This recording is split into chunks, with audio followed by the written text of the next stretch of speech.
الفريضة على كل مسلم ومسلمات রাসূল করিম সাল্লাল্লাহু আলাইহি ওয়াসাল্লাম বলেছেন জ্ঞান অর্জন করা প্রত্যেকের জন্য ফরজ।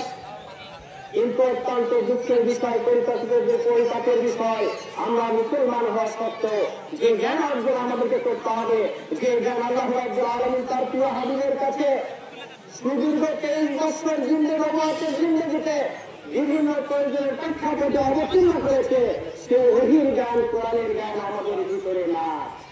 কোরআনের জ্ঞান ছাড়া যদি আপনি ভালো মানুষ হতে চান কখনো হতে পারবেন না। কোরআনের জ্ঞান ছাড়া আপনি কখনো সৎ মানুষ হতে পারবেন না। কোরআনের জ্ঞান ছাড়া আপনি কখনো ভালো নাগরিক হতে পারবেন না। এই উপস্থিতি আমাদেরকে কোরআনের জ্ঞান অবশ্যই অর্জন করতে হবে। কোরআনের জ্ঞান যদি আমরা অর্জন না করতে পারি, আজকে আমাদের ভিতরে জ্ঞান অর্জনের ভিতরে প্রতিযোগিতা হচ্ছে।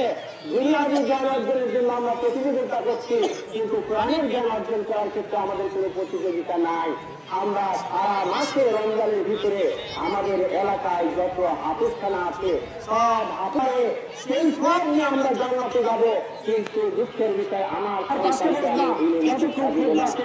শিক্ষা দিব না। আপনি যদি এটা চান তাহলে রাসূল করিম সাল্লাল্লাহু আলাইহি ওয়াসাল্লাম বলেছেন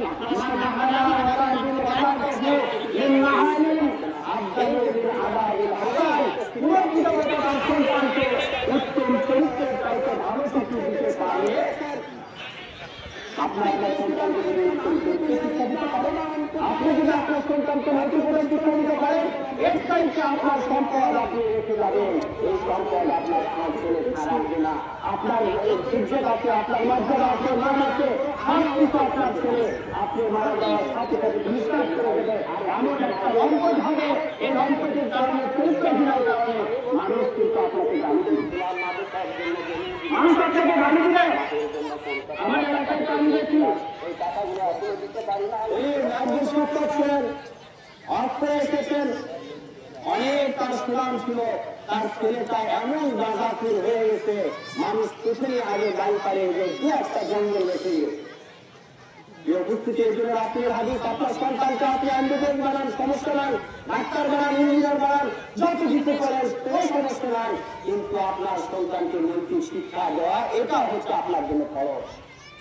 আমরা এই খরচগুলো করছি, আমরা বলি যে সমাজটা ভালো হয় না, আমরা বলি আমার সন্তানকে আরো উদাহরণ, একজন মা তার সন্তানকে নসিহত করছে, মেয়ে অন্যের সাথে সম্পর্ক করছে, ক্লাস 9 ইন্টারমিডিয়েটের সম্পর্ক করছে, একজন মা নসিহত করছে, বাবা তুমি এই সময়ে এই কাজগুলো করতে নাই, কারণ তোমার এখন পড়ার সময়। এখন সন্তান মাকে বলছে, আমি তো ঠিকই বললেন, আমি তো ইন্টারমিডিয়েটে একজন ছেলের সাথে সম্পর্ক করেছি, তুমি তো ক্লাস 9 আমার আব্বুকে বিয়ে করেছো। বলেন, তুমি তো ক্লাস 9 আমার আব্বুকে বিয়ে করেছো। অর্থাৎ তোমার যদি মানসিকতা না থাকে, পিতামাতার যদি আদর্শ না হন, পিতামাতা যদি ভালো না হয়, তাহলে সন্তান কখনো ভালো হবে না।